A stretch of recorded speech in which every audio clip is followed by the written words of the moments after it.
University మంచి భవిష్యత్తు కోసం తెలుగు విద్యార్థులు ఇష్టపడే యూనివర్సిటీ. కాల్ 9059052378 9059052379.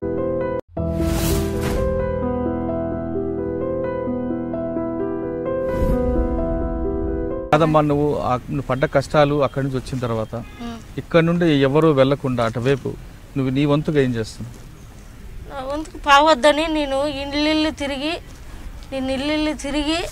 నేను పోవద్దండి అని ఎన్నికోరు చేసుకొని నాయకు అట్లా కష్టాలు పడతారు, మీరు బాధలు పడొద్దండి, నా ఇట్లా ఆడవాళ్ళు మీరు కానీ మీ ఇంట్లో ఇట్లా మళ్ళీ ఎందుకు బాధలు పడుకుంటారు, బాధలు పడొద్దండి, అవసరాలు పడొద్దండి, 10 రూపాయలు కూలే కానీ ఎంగులు బోకులు కడుక్కొని ఇక్కడే బతుకుదాము, లేదంటే ఏమన్నా తప్పు పని చేసుకున్నా బతుకుదాము, అక్కడ పోవద్దండి, మీకు మంచిది కాదు, నా ఇట్లా నేను చెడిపినాను, మీరు చెడొద్దండి అని నిలబెట్టేసిన సార్. నేను ఒక 200-300 మంది పోతాన్న వాళ్ళు కానీ బొంబాయి, ఢిల్లీ, మెడ్రాసు, బెంగళూరు అట్లా పోయిన వాళ్ళు కానీ ఆడదాకా పోయిన వాళ్ళు కానీ నేను ఆపుకొని వచ్చిన. ఈడ పాస్పోర్ట్ చేయించిన వాళ్ళు కానీ ఏజెంట్లు ఆడాడ చేపిస్తున్నారు, అటుకల్లా పోయి 20 మంది బుక్కులు కానీ నా దగ్గర పెట్టుకోండి, 20 మంది బుక్కులు కానీ నా దగ్గర ఉండి మొన్న ఇచ్చేసిన. నేను కదమ్మ, ఎక్కువ కదిరి ప్రాంతం నుంచి ఎందుకు మహిళలు వెళ్తుంటారు అంటే ఇక్కడ మాకు నేర్పు మాటలు ఎక్కువ పడినాయి సార్.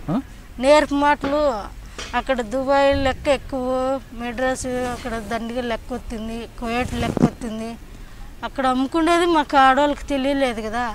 ఈ మత్తి మంది అనేది, ఈ నేర్పు మాటలు అనేది అట్లా జాతి అయిపోయినాయి. ఏదో 10 రూపాయలు సంపాదిద్దామని మేము ఇది చేసుకొని మేము అట్లా దుబాయ్ అట్లా ఇది చేసుకొని దుబాయ్లో కానీ ఒక వారము 3 నెలలు 4 నెలలు మా సెల్లులో కానీ ఉండి వాడు అమ్ముకొని ఆడ అందరినీ ఇది చేసుకొని పండబెట్టి లేకపోతే వాళ్ళు భయపడి ఇన్నాళ్ళు పెట్టుకుంటాడా అక్కడ పంపించాడైతే అని వాళ్ళు కానీ భయపడి మళ్ళీ వాళ్ళే ఈ కేసు పెట్టి అల్లరయ్యారుకు వాళ్ళు ఏజెంట్లు భయపడి మళ్ళీ వాళ్ళని ఇసిపెట్టేసినారు.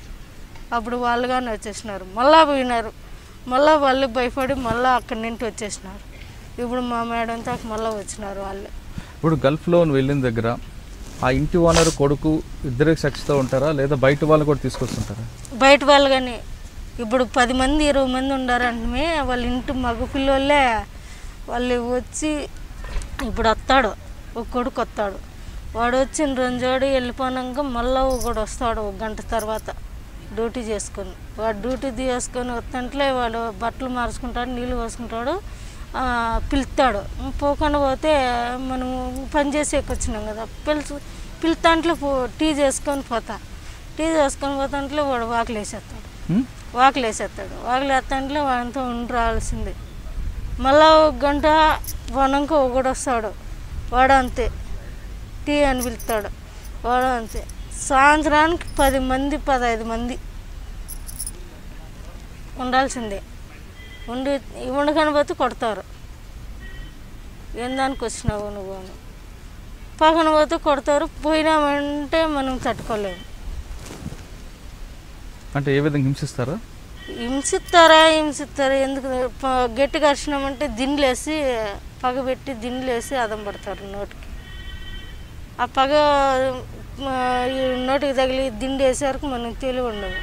వాడు ఎంజోడైనా ఉండొచ్చు, ఎంజోడైనా చేసుకోవచ్చు, వచ్చేయచ్చు. అరిచినా నేను అమ్మా అని అరిచినా కానీ ఇడిసిన వాళ్ళు ఇండియా వాళ్ళకన్నా వాళ్ళకి ఎక్కువ జాతి లావు. అమ్మ అని అరిచినా కానీ మనం తట్టుకోలేము.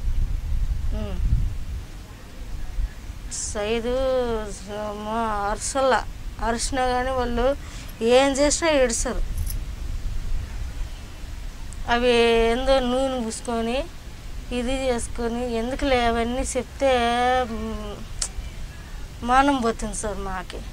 అవన్నీ చెప్పాలంటే ఏమ్మా అంత ఇది చేసుకొని వచ్చినా కానీ పొద్దు ఎట్లా ఎట్లా చెప్తుందని మాకు ఇన్నాళ్ళ కానీ మానం పోతుంది సార్. మేము చెప్పాలన్నా కానీ మాకు ఇది చేసిన ఇట్లా ఇది చేసేసి ఏమి చెప్పుకుంటుంది అనుకుంటారని నేను ఏంది ఇయర్కో మా సార్ వాళ్ళకి అందరికి చెప్పేసినాము. వంట చేయడానికి గల్ఫ్లో ఎవరింటికి వెళ్ళినా ఆ చుట్టుపక్కల వాళ్ళందరూ తీసుకొచ్చి వాళ్ళు పరిచయం చేయడం, వాళ్ళ పట్ల శారీరకంగా సెక్స్గా వాడుతారనేది ఒక వార్త ఉంది. అది నిజమేనంటారా? అది నిజమే అంటే సార్, మనం పోతే మనకి చేస్తారు, వాళ్ళు ఇంట్లో చేస్తారు. మనం భద్రంగా ఉండాలా, రూమ్లోంచి బయటకు పోకూడదు. రూమ్లోంచి బయటకు ఎట్లా చేసే వాళ్ళు చేసేది నిజమే.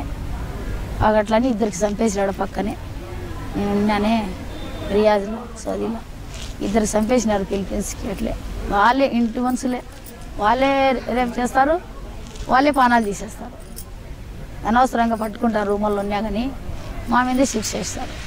నాకు కానీ అట్లా వేసినారు. మా పిల్లోడు వచ్చి వాకిలు కొట్టినాడు, కొట్టింటే నేను తీయలేదని కొట్టి వాళ్ళ అమ్మ నాయన పిల్లోడు కేసు పెట్టినారు నా మీద. పోయి పోలీస్ స్టేషన్లో పోయి వాళ్ళకి పోలీసులు పిలిపిరి. పోలీసులు పిలిపితే ఏమా ఎందుకు నువ్వు గొడవ చేసినా అంటే నేను అడిగేది.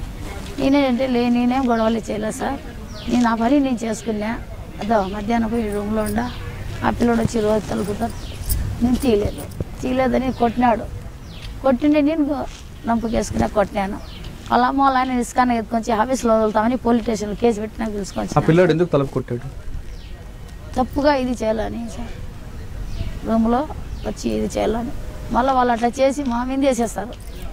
అమ్మ అట్లా చేసింది మాకని, వాళ్ళదే జరుగుతుంది, అక్కడ మంది జరగదు.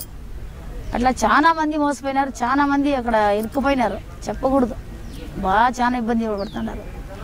దయచేసి ఇక్కడ వాళ్ళు మన ఆంధ్ర వాళ్ళు ఎవరన్నా కాపాడి వాళ్ళకి పిలుచుకుంటే వాళ్ళు పానంతో వస్తారు. ముక్కల భాగం సరిపోతుంటే పాల భాగం ఇక్కడ రాలేక అక్కడ ఇరుక్కుపోయినాడు సార్ చాలా మంది మొగోళ్ళాడాలంతా. కానీ అక్కడ తండ్రి కొడుకు కలిపి సెక్స్ చేస్తుంటారట, నిజం? అందరూ అదే చేస్తారు సార్, చేస్తారు. అదేమో వాస్తవమే. అక్కడ జరిగేది అన్నీ అవి. ఇప్పుడు పోతే ఇళ్ళలో పని కానీ పోయేది, కొడుకు ఒక పక్క తండ్రి ఒక పక్క అన్నీ చేస్తారు. మళ్ళీ చేసి మా మీదకి వేసేస్తారు, కాల్చిన మాకే పానం తీసేస్తారు, ఉరిగానే వేసేస్తారు, కాల్చిన చేతులు కళ్ళు తీసేస్తారు. వాళ్ళే చేసి తప్పు. మరి పోలీసులు ఉంటారు కదా? పోలీసులు విన్నారు సార్, అంతా ఒకటే కదా. వాళ్ళు మాకే చెప్తారు, నువ్వు చేయింది ఎందుకు వస్తారు వాళ్ళు, నువ్వు పిలిచింటే నువ్వు చేసింటే వాళ్ళు వచ్చింటారు, ఇలాంటి ఎందుకు వస్తారు అని అడుగుతారు మాకి. అట్లా చాలా మాటలు నాకు చేసినారు సార్ వాళ్ళు. అట్లా నాకు పిలిచిరు పోలీసు వాళ్ళు, ఎందుకు ఏమైనా గొడవ చేసినా అంటే, సార్ గొడవ నేనేం చేయలేదు, నేను ఇంటి పనికి వచ్చినాను, ఇంటి పని నేను చేసుకున్నాను, నా పని అయిపోయింది, నా రూమ్లో నేను ఉండాను, నాకు అనవసరం ఇంకా ఏం లేదు కదా. నా రూమ్లో నేను నాకు సారిసరిగా పిల్లోడు, పెళ్లి కాని పిల్లోడు వచ్చి వాకిలు కొడతాడు నాకు నైట్ 1 గంటకి 2 గంటలకి 3 గంటలకి. ఏం అవసరం సార్ వాకిలు ఎందుకు కొడతాడు నాకు, నాతో ఏం పని వానికి అంటే, మా పని ఉండదేం పిలిచినాడేమో, పనికి లేదు సార్, కొట్టకూడదు అట్లా, వాడు కొట్టినాడు నేను కొట్టినా వానికి, దాంట్లో తప్పేముంది సార్ అంటే, సరేలేమ్మా మీ పిల్లోనికి పిల్లంపు, మీ పిల్లోడు ఎందుకు కొట్టినాడు అమ్మ పోయి అట్లా వాకిలి కొట్టకూడదు కదా, మంచిది కాదు కదా పద్ధతి అంటే, లేదు సార్ అమ్మ చెడుగా చెప్తాంది, అమ్మ పిల్లలు అట్లా చేయరు అంటారు వాళ్ళు. అయినా దేవుని దయ వల్ల వాళ్ళ మాట వినలే వాళ్ళు పోలీసులు, నా మాట విన్నారు. నా మాట విని ఎట్లమ్మా మీరు తనాజులు ఇస్తారా, బయట పని చేసుకుంటుంది ఆయమ్మ అసాట్లు పడి కంపాల్సుకొని వచ్చినారు బీదోర్లు వాళ్ళు, ఊరి మీద ఊరు. మీరు ఎట్లా చెప్పనంటే మేము తనాజులేమో వాళ్ళ ఇక్కడ ఉండకూడదు, ఆమె ఊరికి వెళ్ళిపోవాలా, ఆమె మంచిది కాదు అని చెప్పిన. మళ్ళీ వచ్చి టికెట్ ఎట్లా ఇంకా అంటే, టికెట్ ఆమె తీసుకోవాలి డబ్బులతో, జీతం ఏంటి, జీతం ఇలా ఇచ్చేసినా మేము తీసుకున్నాం. ఇలా సార్ నాకు జీతం ఇలా, వాళ్ళు డబ్బులు ఇలా, అసలుకి నాకు అన్నం ఇలా జీతం ఇలా, నా బట్టలు గుంజుకున్నారు. ఒక నైట్ అయితే నేను ఉంటా సార్ కట్టిన బట్టలతో, బురకాగా లేదు. వాళ్ళు ముస్లిమ్స్ అయితే ఇట్లా చేస్తారు నాకు, వాళ్ళు మీరే చెప్పండి ఎట్లున్నా వాళ్ళు అని చెప్పి. సరేలమ్మా మీరెందుకు చేసినారు అట్లా అంటే, మేమేం తీసుకోవాలే, ఏం తెచ్చినా ఉత్తి చేతలు వచ్చింది. వచ్చేటప్పుడు 2 లక్షలు కట్టి మేము పిలుచుకోండి అమ్మకి, ఆమె 2 లక్షలు ఇప్పుడు కడితే మేము పంపిస్తాం ఊరికి, ఇలాంటి మేము చంపేస్తాం ఇక్కడ అమ్మకి. ఇట్లా తిరుక్కున్నారు. 2 లక్షలు ఆడక తెచ్చేది అక్కడ, ఇక్కడ నుంచి అకౌంట్లో అక్కడ వేసేదానికి కాదు, అక్కడ నుంచి ఇక్కడ వేయచ్చు, ఇక్కడ నుంచి వేసేదానికి ఇబ్బంది పడాల. మళ్ళీ వేరే రాయిచెట్టెలు మనుషులు ఉంటే వాళ్ళ కాళ్ళు చేతులు పట్టుకొని మా వాళ్ళు ఫోన్లో చేసి, మా పాప చచ్చిపోతుంది